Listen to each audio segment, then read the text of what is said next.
अस्सलाम वालेकुम। हाँ जी यूट्यूब वाले भराओ क्या हाल चाल है। उम्मीद है सारे भरा ठीक हो सन। माशाल्लाह मादी चेक करो प्रमोजी गल है सारी किस्मत नहीं सही गल है।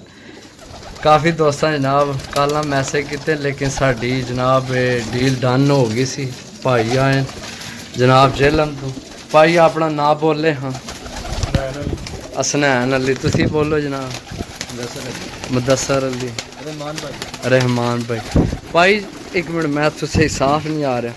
जेड़े कबूतर दसे सन ओही ते कबूतरा ने जियां गल आखी सी सोहने कबूतर पसंद आए। पक्की गल है साढ़े मुंह ते ना आखे जेड़ी गल दिले विच है। ए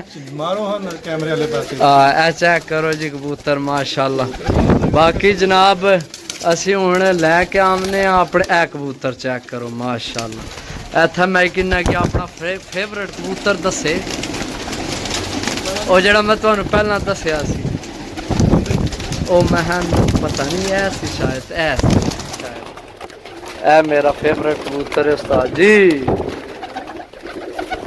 बाकी है गोल्डन सारे जनाब बिल्कुल हेल्दी एक्टिव जनाब जियां दसी ने मेडिसन कराक है टोटल इन्ना की मेडिसन हुई है। कोई कचरा नहीं कबूतरां विच साफ सुथरे कबूतर सही है।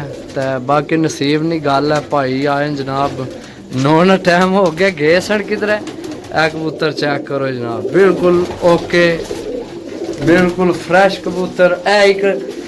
एक बच्चा वो 9 बच्चों भी जेड़ा 10वां बच्चा सी मैं आख्या सी लकवे वाला ए बच्चा है सही है। बाकी जनाब जियां चीज़ां दसियां उइयां जनाब देंगे भरावां की सही है। चेक करो तुसी समझने हो जनाब बिल्कुल फ्री लव जन तो चंगिया शावां 500 भी लव जन तो बड़ी गल है। बाकी चेक करो जनाब सही है। बाकी इंशाल्लाह मिलसा अगली वीडियो तब तक इजाज़त दो। अल्लाह सुनने वाला अल्लाह।